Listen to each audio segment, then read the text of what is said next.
See all the counselors.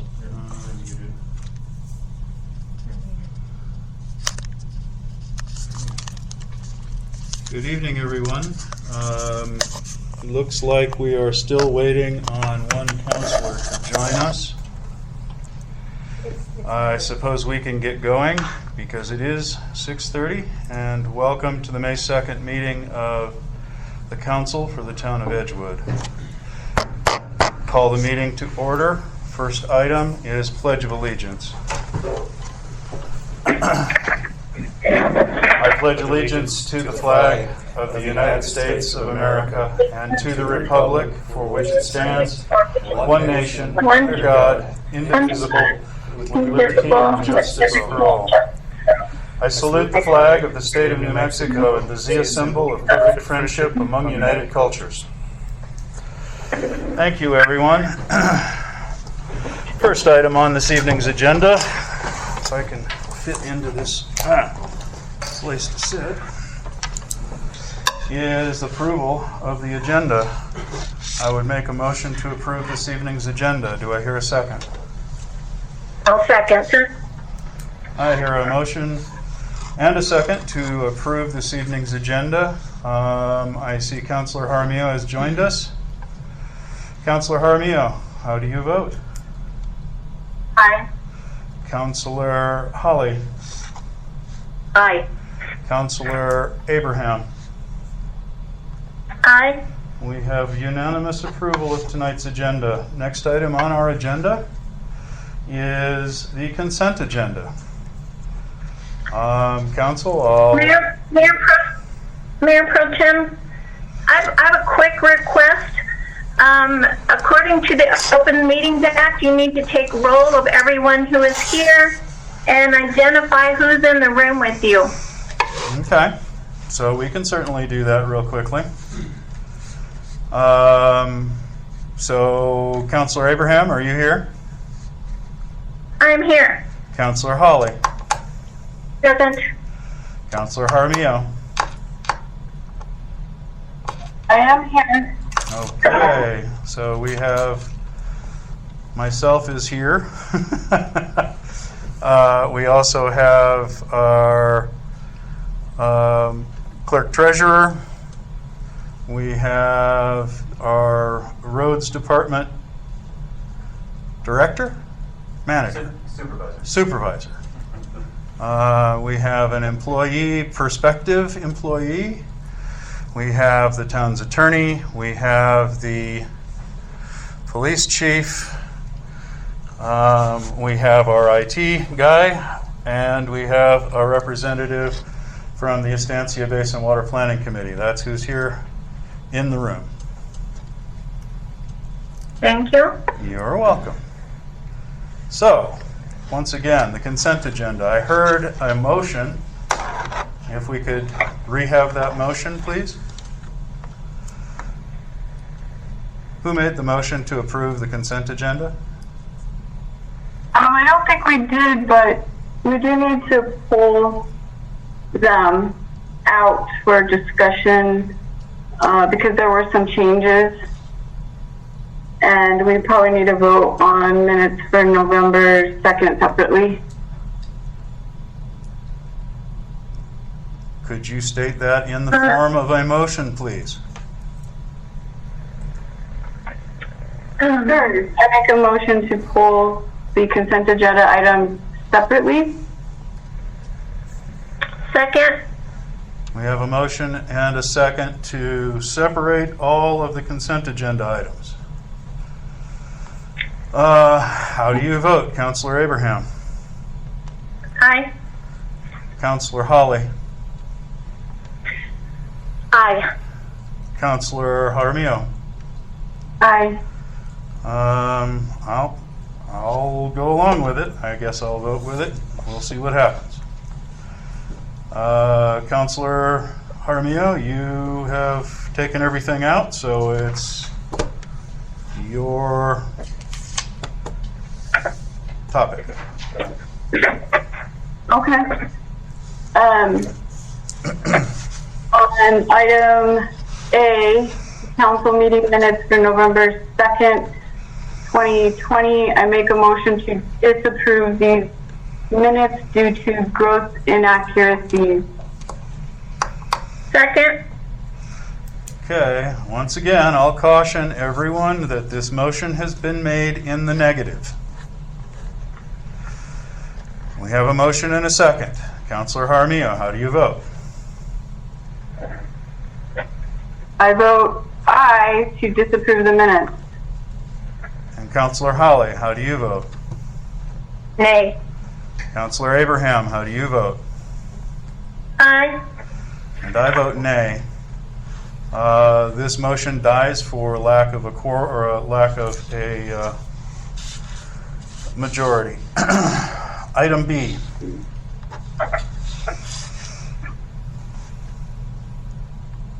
Okay, so item B were the council meeting minutes for March 10th, and I'm not sure if Councilor Abraham had changes, but I did have some changes on these minutes.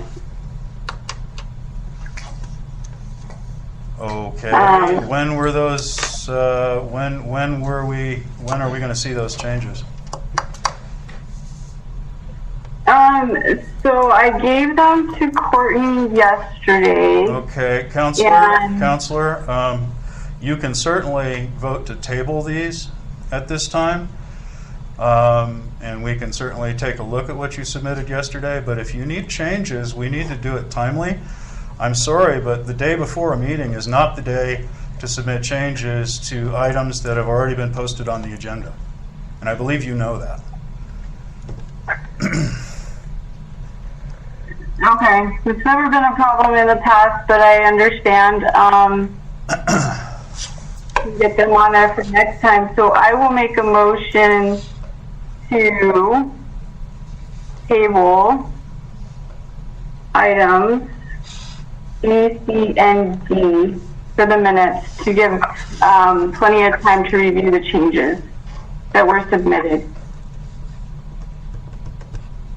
Second. So we have a motion and a second to table our minutes again.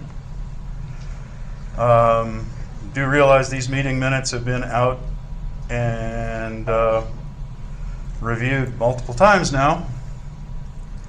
I think it's a little bit late in the game to table things, and I will vote nay on this motion. Councilor Jaramillo, how do you vote? Aye. Councilor Abraham. Aye. Councilor Holly. I will vote aye. I did not have time to review the changes because I just got them today. Okay, so we have now tabled the meeting minutes for March 10th, 24th, and April 14th. And yeah, maybe one of these days we'll approve our minutes. Thank you, Council. Discussion and action items. First item is the annual summary current status of the Estancia Basin Water Planning Committee presented by Mr. Daniel McGregor. Mr. McGregor is here with us this evening, and I will turn it over to him. Thank you, sir. Thank you, Mayor Pro Tem, councilors. My name is Dan McGregor. I serve as the Secretary Treasurer for the Estancia Basin Water Planning Committee, which is the regional water planning committee for the Estancia Basin. And that committee is composed of 13 appointed members. I happen to also be the appointed Bernalillo County governmental representative, and Councilor Abrams is also an appointed member for the County of Santa Fe. I would just for clarity point out that may represent a potential conflict of interest for Ms. Abrams, since we are voting on a particular budget item from the town council, and as we all know... Clarification, I am Councilor Abraham. Councilor Abrams is not on the board. Thank you, Sherry. I appreciate that correction. So, but I do just, in terms of full disclosure, just want to point out that I do share that membership responsibility with Councilor Abraham. So I'm presuming that she will be abstaining unless the other councilors choose to have a discussion on that. So I am here tonight to request an annual funding of $2,000. The town of Edgewood has been very gracious in the last several years to help us to support the activities that we conduct for the Estancia Basin. Currently that consists of a series of water level measurements throughout the basin that are otherwise not measured or monitored. In the agenda packet, we do have a copy of the current financial report for the county, or excuse me, for the Estancia Basin Committee. We currently have a balance of about $14,000. That is enough to sustain 1 year of monitoring without any additional funding. And we are currently working on our funding from Santa Fe County. That contract is in process. The other contributors are Bernalillo County. We contribute $27.50 annually, and City of Moriarty generally will be contributing $3,000, and Town of Estancia contributes $500 a year. The report that is produced annually is also a part of the agenda packet. As no one would be terribly surprised, we continue to see a decline just from use, lack of rain. The good news is, the deeper wells still have a very long-term sustainable supply. The bad news is those wells that are more shallow, similar to domestic wells, particularly in the McIntosh area, because of the continued decline, we do see those shallower wells continue to run out and folks having to convert or redrill. So that's kind of my report to you all. Again, thank you for your continued support, and hopefully we'll have an affirmative vote to do so again for this coming year. Council, have you any questions for Mr. McGregor? I do. How often does the committee meet, Mr. McGregor? So, Mayor Pro Tem, Councilor Holly, we meet every other month, and we alternate our meeting locations when we physically meet between Estancia and at the Torrance County Courthouse and in Moriarty at the Edgewood Soil and Water Conservation District's office. Okay, thank you. Any other questions for Mr. McGregor? Well, go right ahead. I just have a comment, I guess. I understand that Councilor Abraham is the Town of Edgewood's representative on the committee, and I would ask that maybe we get updates, after she attends the meetings, because I don't think we've been receiving those from her. Thank you. And Councilor Holly, if I may, to clarify, Councilor Abram is actually an appointed member by Santa Fe County, not by the Town of Edgewood. The way the original memorandum of understanding forming the committee, it was a tri-county agreement between Santa Fe, Torrance, and Bernalillo County, and the membership includes various representatives from those three county entities, plus the soil and water conservation districts. All right, thank you for that clarification. Anyone else? I guess we move on to Part B of this, which would be a discussion regarding the Estancia Basin Water Planning Committee. For the last great number of years that I have been a member of the council in the town of Edgewood, we have supported the Estancia Basin Water Planning Committee in various ways, in various quantities over the years. And I would definitely stand in support of the $2,000 to continue the water monitoring, even though, as Mr. McGregor has said, that their budget does cover this year's monitoring expense. My hope is that the monitoring of wells can expand at some point, and that we can start seeing a little bit farther south into the basin, maybe even farther east. And that's always been a desire, I think, of the Water Planning Committee. And with that, I would, Councilor Harmia. Mayor Pro Tem, I just, before we get into motions and discussions, I think if Councilor Abraham is going to recuse herself, now would be an appropriate time for her to recuse and not participate in the discussion. So, but I'm not sure if that's her choice. So, just wanted to bring that up at this point. I did not plan on voting to support, so I will just abstain from that. Okay. Another point I guess I'd like to make, we have no action item for this on tonight's agenda. Right. So this would be just a discussion, and if we want to move forward with the support amount. And as I have already said, I am in favor of that, and I'm not hearing any dissent, which would indicate to me that we should move forward with something like that. If that would be the pleasure of the council, we can bring back a budget item. I think it's actually in our budget. So I'll have to verify that, but I believe that this has been a recurring, this is recurring support from the town of Edgewood to the Water Planning Committee. So if anyone has anything negative to say, please say so. And any more support, I'll certainly support that. Councilor Harmian? I just got a little confused because the section says discussion and action, so I thought it was action, but I see now where it just says A is just discussion. So yeah, I guess, I mean, we'd have to bring it back in order to have a motion and second and discussion and action.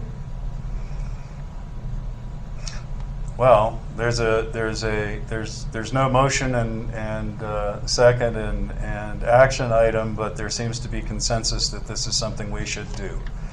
So I will ensure that it will be brought back at our next council meeting for action, and thank Mr. McGregor very graciously for presenting this evening and being here with us. Thank you. Very good. Thank you. Appreciate it. Councilors, thank you.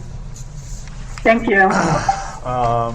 Next on our agenda is the Edgewood Wastewater Treatment Plant First Quarter Report for 2021. Mr. Larry Hall is with us. Mr. Hall?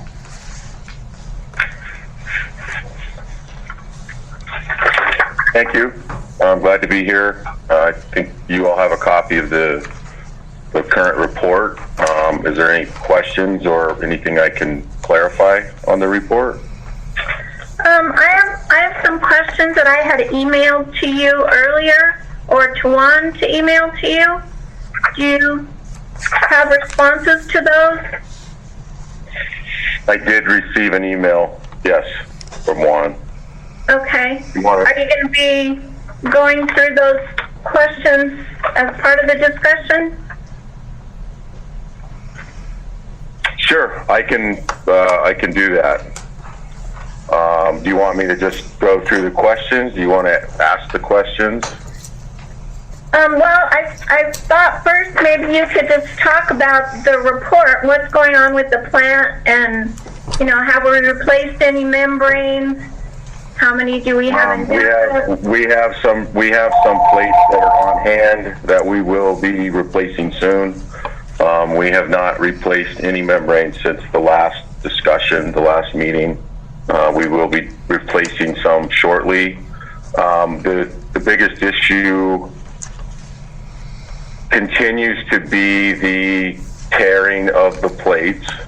As I mentioned in the last meeting, once we have a functional screen in place, that will help a lot to keep the debris from entering the plant and tearing the membranes.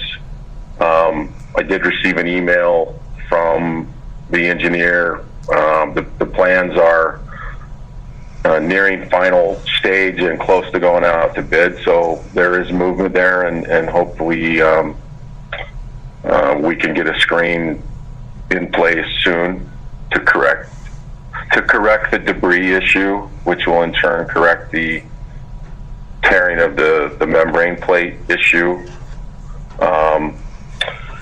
We continue to have to use the alternate disposal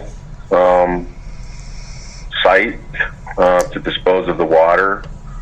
I think it's worth noting that NMED did come out and do an inspection on the facility on March 10th. They did provide a report. They did pull some samples as part of that inspection. The inspection indicated that the results for TKN, nitrate, nitrite, sulfate, fecal coliform all reported well within the requirements in the discharge permit. So NMED actually pulled their sample out of the wet well for the storage pond, which would be, if we were to reuse water, that would be the water that we were reusing. Where we currently pull our samples is inside the plant, so they kind of pulled their samples from a different location than we do. Once we receive the new permit, they indicated that there may be some changes as to where we will pull samples. We'll have to see once we get the draft copy of the permit. If we do go to the pulling samples out of the pond, I actually think that may help as opposed to hurt. So I guess there is progress being made in terms of what I see as the number one issue in meeting the permit, and that is the tearing of the plates quickly.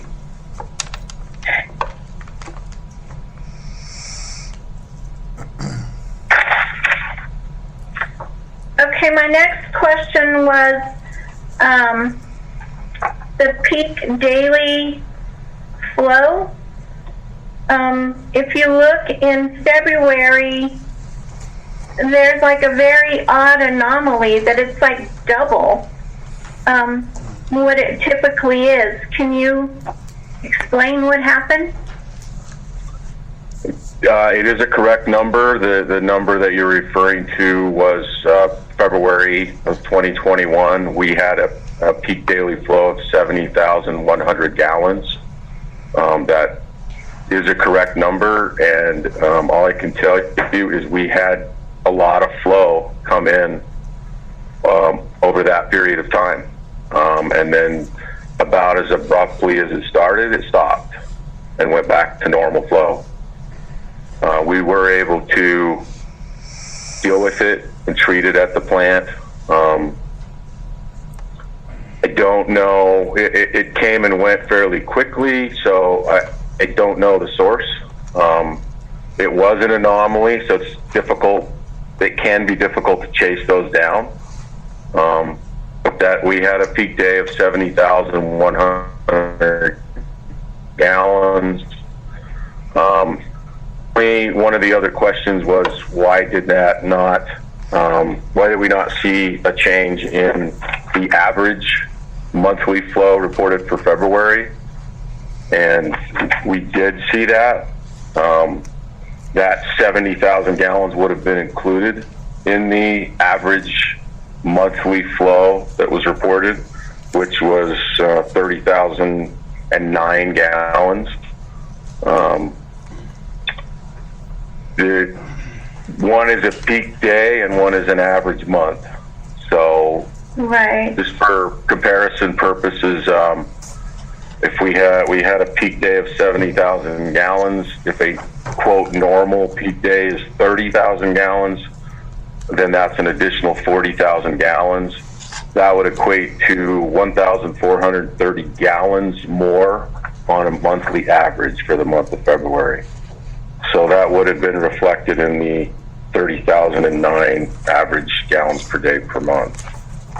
So does that, like, do you know what day it was? I do. I don't have that in front of me, but I can tell you what day it was.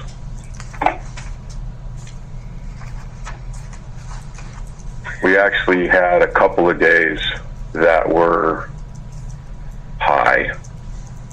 Were they in a row or Yes. Yep, they were in a row.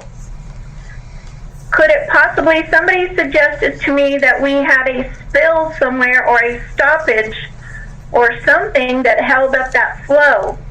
Did you have any reports of any kind of thing like that that would have maybe caused it to back up and then broke loose and then came flowing in? I had no reports of a spill, and I have no knowledge of a spill, Counselor.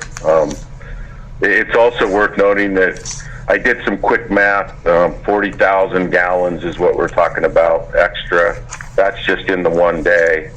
This happened over a 2.5 day, or 2 and a little bit more of a day period. That if you had a 6-inch sewer collection line, 40,000 gallons would be approximately 27,000 feet of 6-inch pipe, or 5 miles. So it's not possible for it to back up and get stored and then brought down to the plant. If it were to spill out somewhere, then we wouldn't have seen it at the treatment plant. Right, right. So no, I don't, to my knowledge, there was no spill, and I don't believe it is mathematically possible that that could have been what it was. As far as if you just bear with me here. So the February 15th and February 16th were both 70,100 gallons. February 17th was 39,000 gallons. So it happened basically over a 2-day period, and then went 39,000 is a little higher than normal, and then on the 18th was 27,000. Okay, and then in March we had a 48,000 gallon day, which is also higher. But if you look at our monthly averages, they're still not that high. So what day was that So that would have been the 12th. March 12th? So March 12th, 48,800 gallons. Yep. And yeah, so if you have a day or two that you have these peak events, it is going to affect the monthly average, certainly, and it's reflected in those monthly average numbers. Yeah, but okay, but they're not that, I mean, those numbers are not that much higher than, like, say, November, where we had 32,000 gallons that month. You know, we're averaging 29, 30, 28, you know, those were 30. It just doesn't seem, something seems odd. So 40,000 extra gallons a day over a 2-day period is 80,000 extra gallons in the month. Right. So if you do the math on that, 80,000, so I did it at 40,000 gallons, which is 1,430 gallons, which would have changed the monthly average from 28,579 to 30,009 gallons. So if you double that, since we had 2 days that were 70,100, now you're still only talking about 2,860 gallons divided by 28 days in February. So it is reflected in that number, but it's not going to be a large reflection. It's going to be it's going to be 80,000 gallons divided by 28 days. It's going to be 2,857 extra gallons on that monthly average. okay, how is that going to impact the plant long term if these fluctuations continue? Well, it could certainly affect it long term if they continue, if they're not an anomaly. That's certainly reasonable. I realize they were an anomaly. But now it's happened 2 months in a row, where we've had very bizarre numbers. And then the concern is that we won't get another. Have there been any since then that have I mean, we don't, we've now had April and we're halfway through May. We haven't had any anywhere near that level, no. We haven't had those anomalies since then. Okay. So in the next report, we're not going to see anything like that? You're not going to see anything that's, I don't believe you're going to see anything that's approaching 70,000 gallons, no. We do have some peak days. I mean, one thing you have to understand is 40,000 gallons a day is 28 gallons a minute, all day long. Mm-hmm. A garden hose can flow 20 gallons a minute. So it seems like a lot of flow, but when you break it down to that, if a couple people have that quantity, a garden hose or two of water, that's the amount we're talking about over a 24-hour period is 28 gallons a minute. Okay. So the numbers you're seeing, you do not feel like we need to be concerned with long-term effects of the plant? If we're seeing, if those anomalies become the norm, then yeah, it is a concern. And if it becomes the norm, it will allow us to track that down and figure out where it's coming from. Part of the issue is because it is an anomaly. Okay. All right. Okay. And then what is the status of the permit? That hasn't changed to my knowledge, in that it is in the hands of NMED, and we're awaiting for a draft permit from NMED. Okay. All right.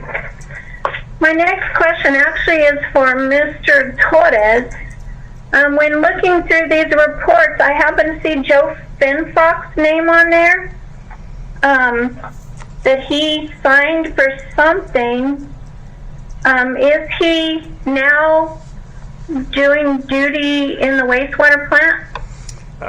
Mayor Pro Tem, Councilor Abraham. So Mr. Finfrock's been taking the drive to Alamogordo to drop off the samples ever since we actually started testing correctly and correct me, Larry, what is it called? Is it the fecal coliform as opposed to E. coli? And so Hall and Albuquerque, they can't test for it, so we have to take it to Alamogordo every Tuesday. So Joe actually does that drive for us and takes the sample and drops it off. Okay. Well, I was just curious as to why his name showed up there, so. Okay. Those were my questions. Thank you.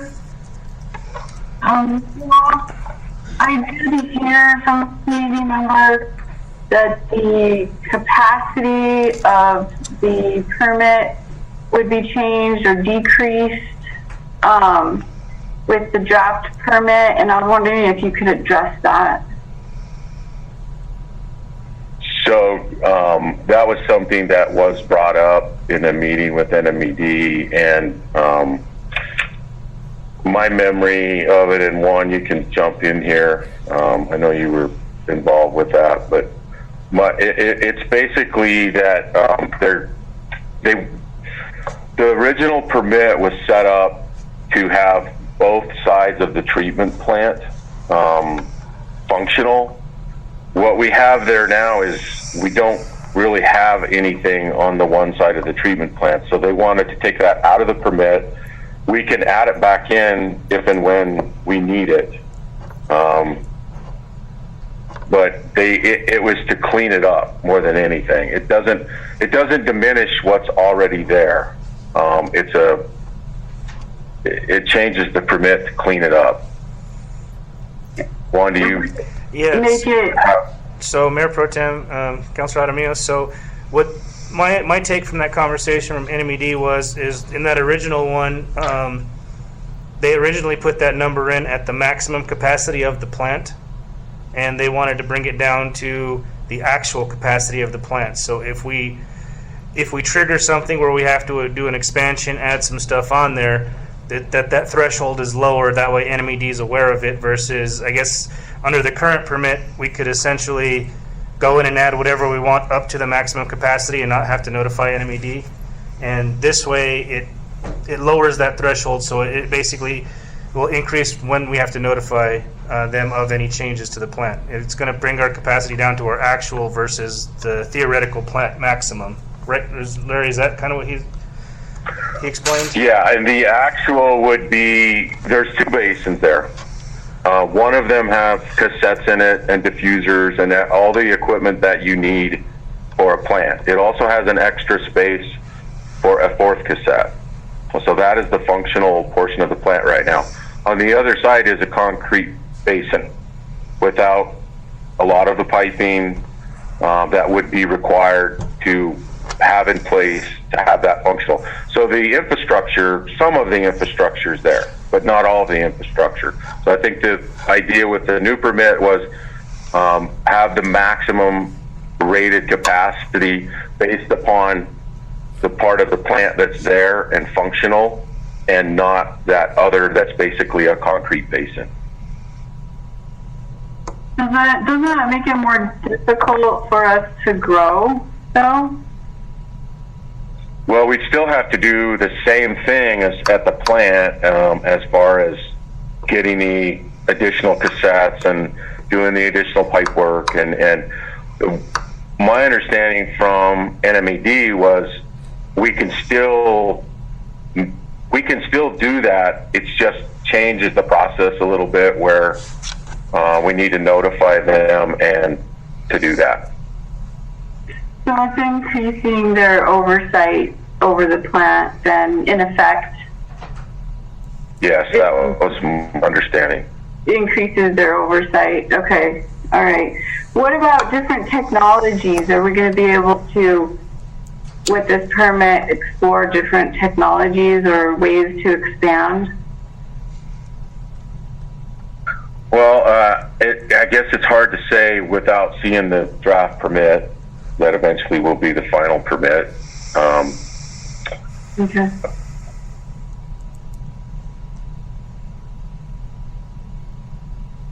All right. Sorry about that. That's okay. I did happen to have one last question. How is Mike Garcia, what's happening with getting him certified? Juan, I know you had mentioned that one time training wasn't available or whatever. Has that opened up? Is that going to be happening soon? Mayor Pro Tem, Councilor Abraham. So my understanding is just because of the backlog, Mike is in the queue to get scheduled for testing. That just hasn't happened yet. I don't know, Larry, if he's communicated more with you, but that was the last that I was aware of. I saw communication from Mike to NMED regarding the training, and I haven't seen anything since then, but I know he emailed, reached out to them, and that's my understanding is he is in the queue to test again. I don't have a date of when that's going to happen. Would it make sense to have Mr. Fanfrock also take some of this training? As like a backup in case we need one? Mayor Pro Tem, Councilor Abraham. So he's just driving the samples in. We can surely ask, and if any of our other employees would like to cross train, I mean that's great, and I definitely would like to make that available to him. But at this point, I mean, we don't really have anyone right now who would be ready to take a test. There are some experience requirements and stuff that they have to do before they're eligible to test. But yeah, we can definitely see if any of the other employees would like to do that. I think cross-training makes a lot of sense since we're having such a hard time finding wastewater operators, and they're in such short supply across the nation, really. So if we could get somebody, a couple of them cross-trained and in the queue to maybe moving forward, I think that would be a good idea for us to look into. I'm curious, Mr. Torres, what happened to your eye? Oh. Mayor Pro Tem Council. So He's playing pirate today. yeah, no, I was working on my swamp cooler, and a wind gust came and it blew a calcium chunk right into my eyeball and stabbed me. So I had to go to the ER and get it removed. So yeah, that's it. Okay, I did not mean to delve into your personal business, but I was just curious. All right. So, thank you. Council, do we have any more discussion or questions of Mr. Hall? If, No, I don't think so. if not, we'll move on to accepting the Edgewood Wastewater Treatment first quarter report for 2021. I would make a motion to accept the report before us. Do I hear a second? I'll second. I have a motion and a second. Councilor Jaramillo. Aye. Councilor Abraham. Aye. Councilor Holly. Aye. And I vote aye as well. Next item on our agenda is discussion, consideration, and action on my recommendation to hire Mr. Joshua Jantz as the new heavy equipment operator for the town of Edgewood. Mr. Jantz is here with us today. You have before you his the vacancy notice and his application. Mr. Jantz, welcome. Council, do we have any questions for Mr. Jantz today? I do.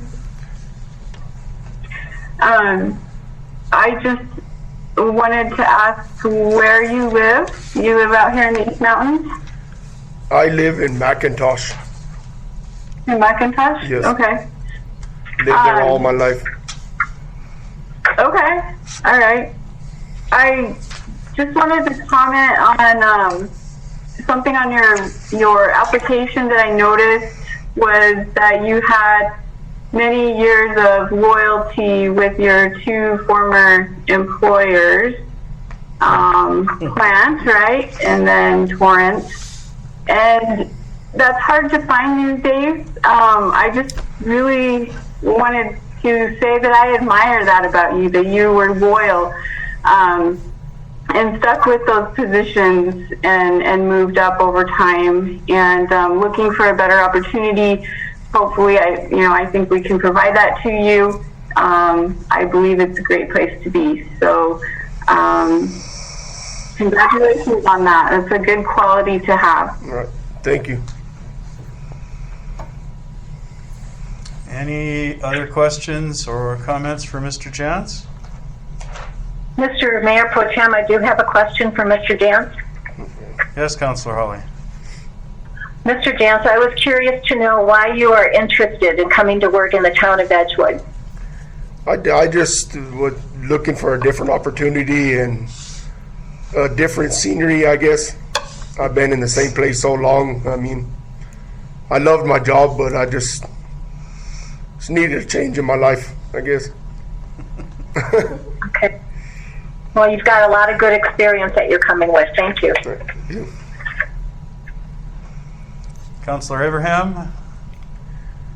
I just want to say that I think this is a very qualified man with years and years of experience that I think he can bring to improve our town.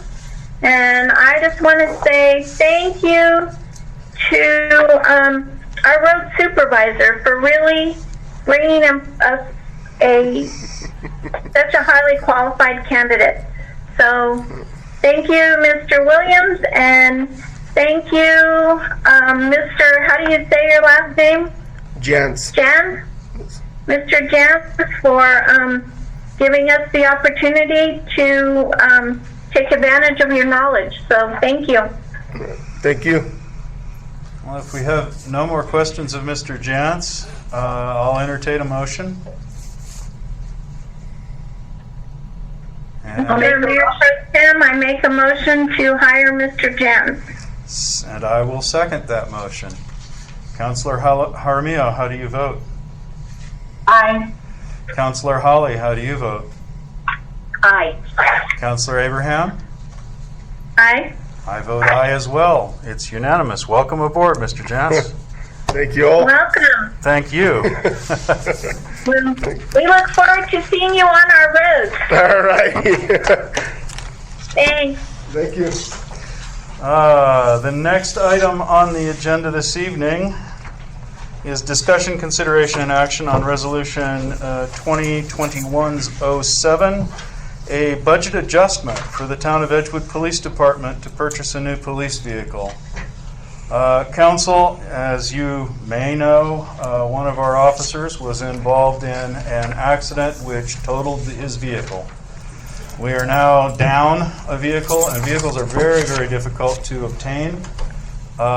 We searched pretty much the whole state for another vehicle and found one.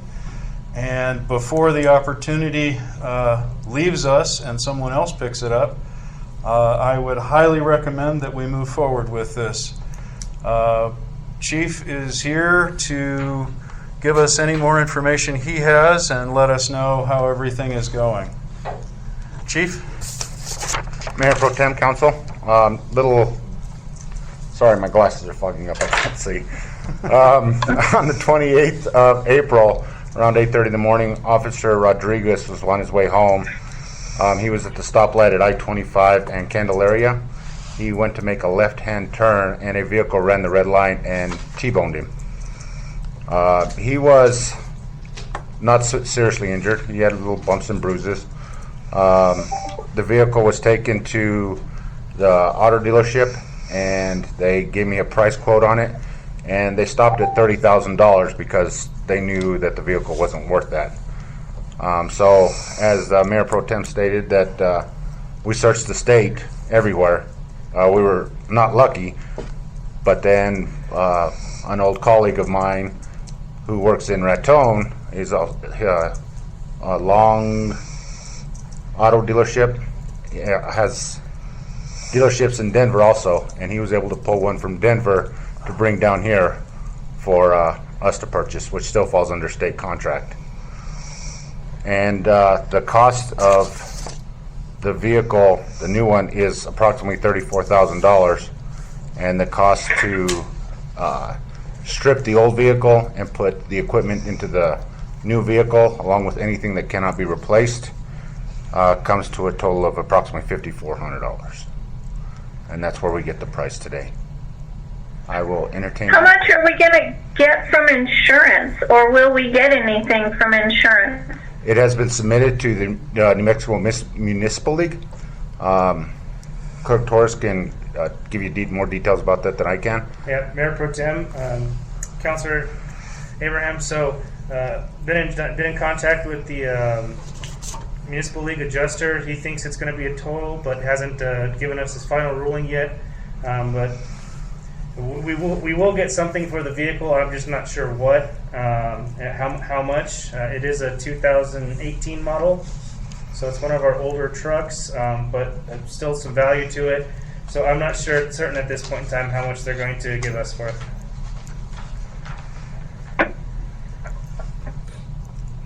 Okay. Does that include the markings it needs, Chief? Actually, this one is going to go to Sergeant Lovato, and to help cut down on some of the costs. There won't be any markings on it. It'll be fully equipped other than that, but it won't have any markings on it. At another date, if we... Why I'm sorry. Why have we decided to not mark our vehicles anymore? No, they're still all getting marked. He's a supervisor. And so I've spoken to them, to Clerk Torres. At this point, we thought it would be a nice idea to not mark that one because he is a supervisor, but the rest of them will be marked. We're not moving away from My concern is if we're no longer marking our vehicles, then we get all kinds of reports, suspicious vehicles, driving my neighborhood and all that kind of stuff. In my opinion, we've always marked our vehicles, and we've always had them for visibility to help the community see that we're out and about. Okay. Even the chief used to have chief on his truck. Oh. And the sergeant trucks are marked sergeant. I think it helps the community to identify with with who's out there driving around. Okay. I really don't have an issue with it. I didn't know that Chief Ron had a marked vehicle. When I arrived, it wasn't marked. And neither one of the sergeant's vehicles are marked sergeant on them, so I was unaware of that. Yeah. It was at one time, so. Okay. I mean, I don't think they necessarily have to be marked chief or sergeant or anything like that, because, you know, then that kind of cuts down on, if they're off that day, somebody else could access the truck or something. But, I mean, I think it's helpful for the community to see the, you know, the department out and about and know that they're patrolling. Okay, I can get a quote to have it marked. Obviously, it will be increased to the budget that I'm requesting at this point. Chief Counsel, I think at this point we should go ahead and move forward with this budget adjustment and at least purchase the vehicle. We can certainly mark it afterwards. Marking a vehicle is not inexpensive, but not horribly expensive, and we can certainly find that in our budget, I believe. Yes. So, if there's no further discussion, I would entertain a motion to approve budget resolution number 2021-07, authorizing budget adjustments to purchase a new police vehicle. I will second. Or did you not make the motion this time? Tricked you. Yeah. Gotta listen a little closer. All right, so I will make a motion to approve Resolution 2021-07, budget adjustment for the Town of Edgewood Police Department to purchase a new police vehicle, replacing the one that was totaled. Second. Councilor Abraham, how do you vote? Aye. Councilor Holly, how do you vote? Aye. Councilor Jaramillo, how do you vote? Aye. I vote aye as well. We have approved replacing our damaged truck. Mayor Pro Tem, Council, thank you very much. Thank you, Chief. I just want to have one more comment. Thank you for being transparent about how you came about the vehicle. I appreciate that. Yes, well, I think that's important for you and for I. So, thank you. Yeah. All right. Next on our agenda, public comment regarding general matters. The Mayor Pro Tem point of personal privilege, I guess, is what I'm asking for here. Just to let everyone know, we have Boy Scout Troop 465 in the house. So, if I may, just state their names, and if they want to have public comment, they can. Would that be okay? I have no objection to that. I can't remember if 465 was my troop or not. It sounds real familiar. Seems like I was a scout leader once upon a long time ago when I was younger and had more hair.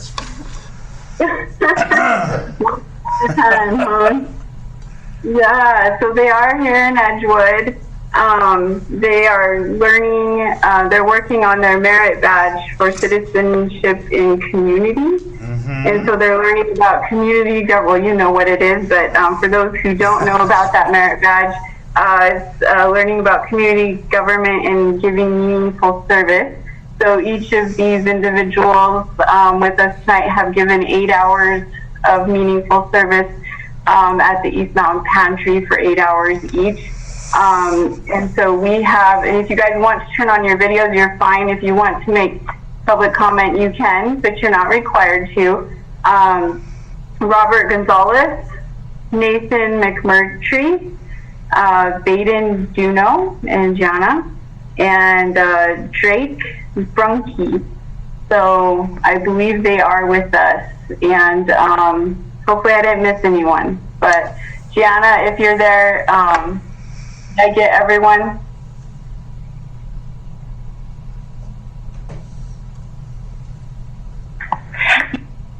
Nope, you muted yourself again. Oops. Oh, you're muted. There you go. All right. Yes, you've got all of the boys. So, Mayor Pro Tem and councilors, thanks for letting us join you. And thank you, Councilor Jaramillo, for hosting us. This is an important part of their merit badge, and it's also a merit badge that's required as they continue on and hopefully to earn their Eagle Scout, which is the highest rank in Boy Scouts. Thank you. Thank you, guys. I can't see you all, but welcome and thank you for coming. We definitely appreciate it. And Yes, thanks. when you start out to make Eagle, give me a call. All right. We will do that. Thank you. You are very welcome.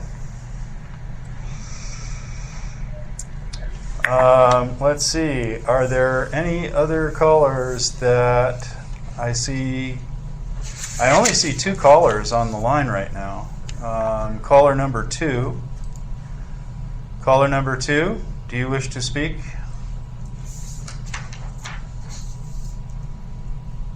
I hear no one at caller number 2. And caller number 3. Caller number 3, if you could identify yourself and if you wish to speak. I hear no one at caller number 3. I guess that is it for the folks online right now. So we'll move on. Matters from the councilors. Councilor Jaramillo.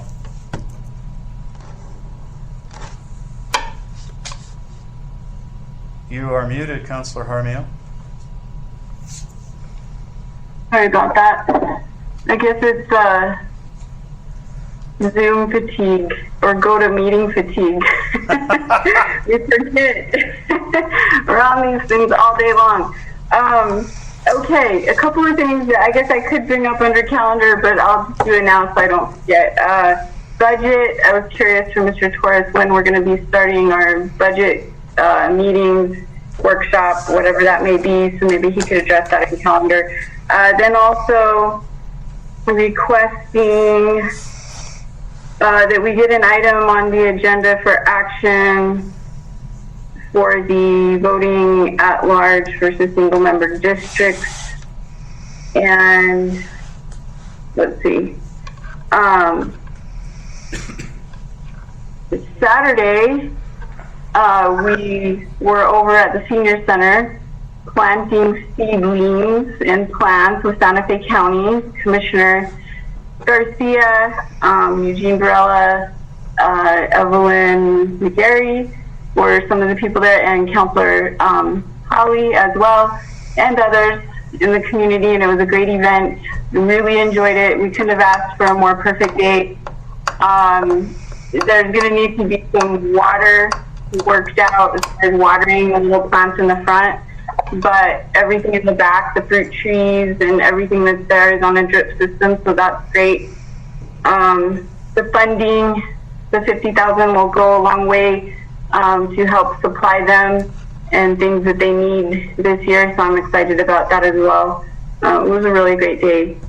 And I did hear that we lost Santa Fe County funding on first choice.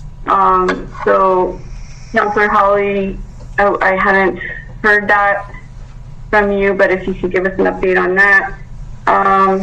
Let's see, what else did I have? I think that was about it on my list. So thank you. Councilor Abraham.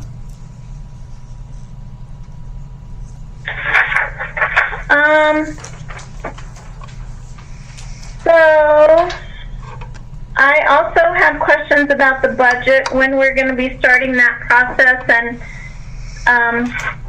if you started talking to all the supervisors about what their needs are, and are we going to do it kind of the same way we did in the past, to have an all-day thing, having them do presentations, or are we going to do something more streamlined, because are we going to do it in person or not?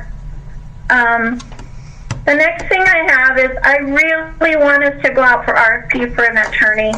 I have lost all confidence in the attorney firm that we have, Robles, Rayal, and Anaya. I no longer feel represented by them, and I just have concerns.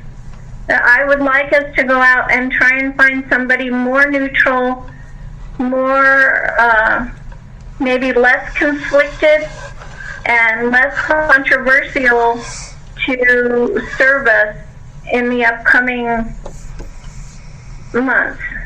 So I have a real concern about that.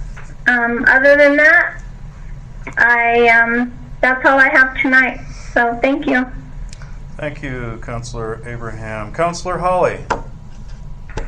Well, I just had one comment tonight, and that too was about the Santa Fe County Earth Day celebration over at our senior center. It was wonderful to be outdoors and see other people again. And I think everybody enjoyed the work we did, and the county truly made it easy. They sponsored it. They purchased all the plantings, the trees. They even had identified with flags where they wanted everything planted. So I think we all enjoyed ourselves, and I'd like to thank the county and those that came out to volunteer. Thank you. Thank you, Councilor Holly. A couple of things here. We had two events recently. The trash day saw well over 200 residents dump trash at the free dumpsters at the park. That went very well. The Arbor Day event gave away 400, well, actually about 400 seedlings. That will help clean the air and protect our drinking water and create a much more healthy community once those seedlings grow up.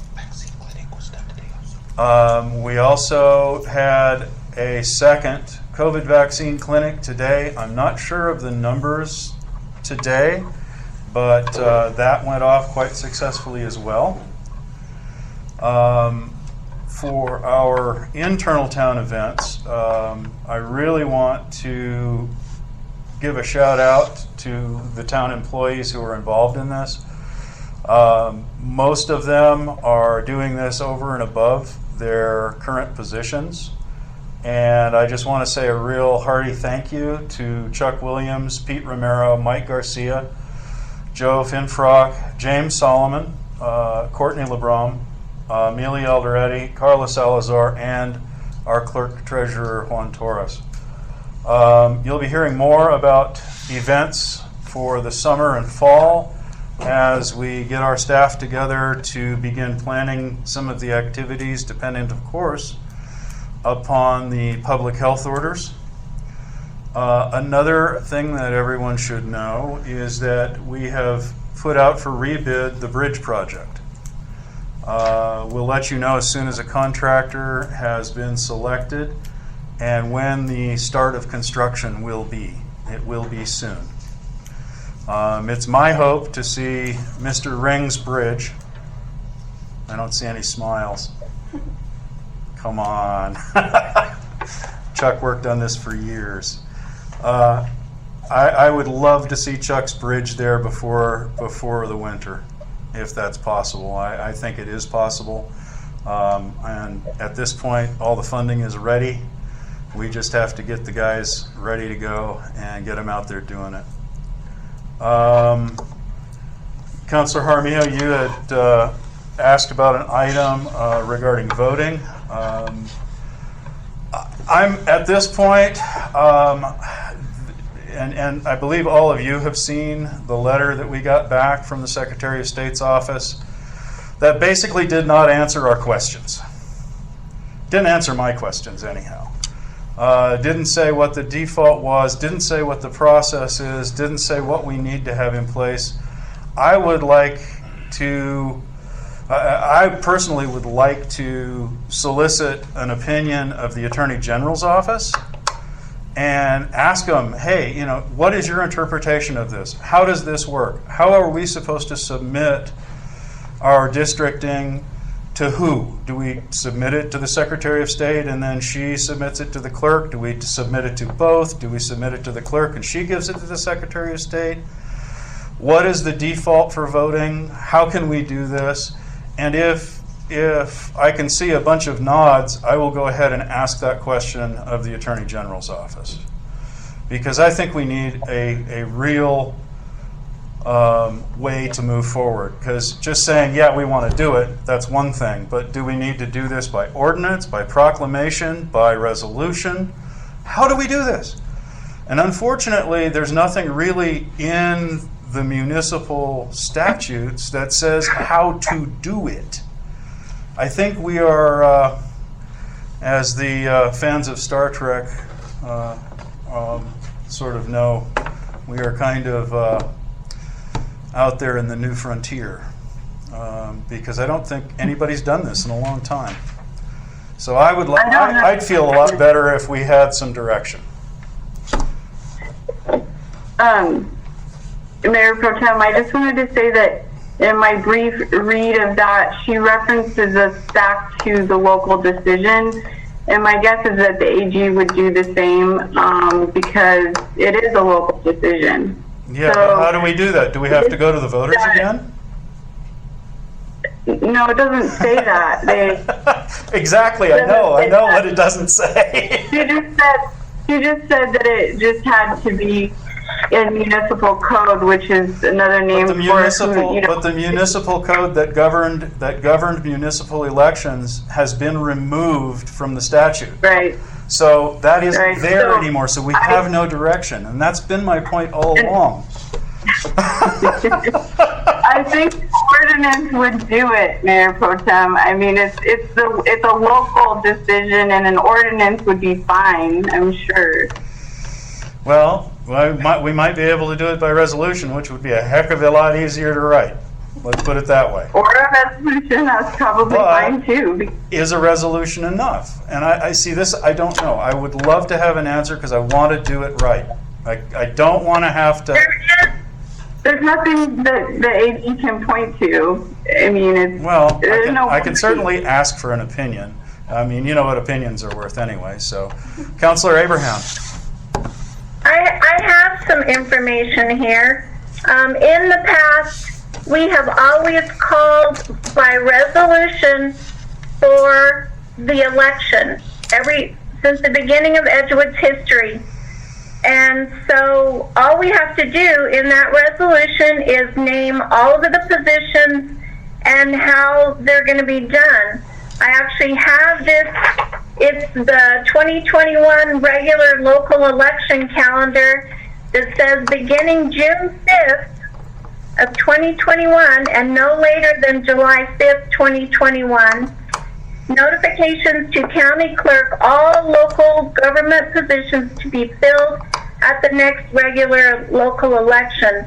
Between 120 and 150 days before the next regular local election, each local government shall notify the county clerk of the county in which the primary administrative office of the local government is situate in all local government positions that are to be filled at the next regular local election.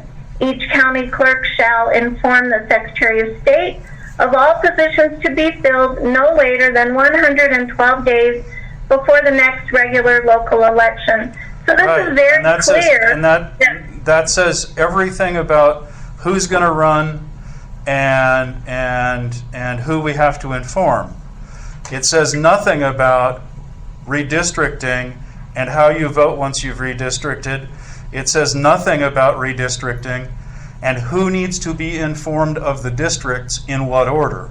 And those are the two questions I have that have not been answered either by the municipal code, which is now not there, or the election statute, which you just read from. It's not in there. And I don't like reading between the lines because you could be wrong. If no one has any objection to me asking the question, I'm going to go ahead and do it because I need to know the I answer. would rather just make this a local decision and provide the information, honestly, just to, for the if we sake have of time, and we can do an ordinance just to be on the safe side and have the public hearings. That would be wise. But the bottom line is it's a local decision. The state can't tell us what to do on that. Well, Mr. Mayor Pro Tem, yes, I am in Councilor. agreement. I would like to close the loop and have you contact the Attorney General. I mean, the Secretary of State also referred us to him. So I think I prefer the professional legal opinion. And I'd like to And do it right. therefore, it returns back to the Secretary of State, who has authority over elections. Well, circular logic sometimes works to get you somewhere. I don't know where that is, but we'll see. Remember what I told you guys last time. The Secretary of State will say it's his, and then they'll say it's his, and and in all actuality, it's a local decision. Period. We could bypass all of that because Secretary of State would know if there was something already in statute that meant that we couldn't do that. But the statute is very clear that we got was they, non-committal. right? We may select single-member districts. It doesn't mean we have to. So I think we got a letter back from the deputy secretary of state that didn't answer any of our questions, and I find that to be, I don't know exactly the right word to use without being too harsh at this point. When a municipality or governmental agency asks for direction, I would assume that another governmental agency charged with that action or with the application of that process would know and would be able to answer very directly, and they did not. And I find that to be... Has anyone reached out to the Santa Fe County Clerk to ask her for her requirements? I have talked with the county clerk. I have talked at length with the county clerk, and her direction to me was talk to the Secretary of State and the Attorney General's office. That she does not have any jurisdiction there. All she does is manage our elections. And that's Okay. When you send the letter to the AG, will you also be including all of the emails from the citizens that we have received in the last week? Why would I do that when I'm asking the Attorney General for an opinion on how to do things? The citizens are perfectly capable of sending those letters forward if they wish. Okay. I want to send a letter specifically from the town of Edgewood for direction from the Attorney General's office, and as the town of Edgewood. Because the town of Edgewood needs direction on how to proceed on this. Do we craft a resolution? Do we craft an ordinance and hold public hearings? How do we do this? Or is there any need for us to do anything? Is there a default, and the default is, well, we're under 10,000 right now, so everybody votes. It's a free-for-all. I don't know. I really don't. But we've gotten way past off topic. And I was talking on general matters, and I think I'm going to hand it over to the clerk treasurer for his comments. I think he can tell you a little bit about where we are with budget. We have begun the process. We are not quite ready to bring it to you guys yet. Yes, so Mayor Pro Tem, councils, I have started working on the budget. I'm trying to get the spreadsheets put together, getting everything ready for that. Told department heads just to kind of think about what they want to add, what are their needs. Really just try and get the wants versus the needs things taken care of so we can present. I barely received DFA guidance on budget this week, so kind of makes it hard with the June 1st deadline. So once we have everything together, we're going to be going pretty quick. I will say this, at the very least, the June 1st deadline doesn't require a resolution for an interim budget. And so we can still submit an interim budget, much like we did last year, and then hold more, in-depth hearings or something if we want to go down the road. There's some big unknowns coming up in this next year, specifically the internet sales tax. That's a big one. I anticipate our revenue will increase, but for our purposes right now, I'm just going to keep that flat and base it off of our current revenue. I have no idea what that is going to be. So, as soon as we get it all together, I'd like to maybe reach out and have a special meeting or special budget hearing workshop, something just so we can do it. I'm not certain if we'll just do it via GoTo or something like that and have the department heads chime in. I guess we can work out those logistics. Right now, I'm just trying to put all the numbers together for everyone. Speaking of numbers, so I did hear back from Tax and Rev finally on the shortfall that we've received.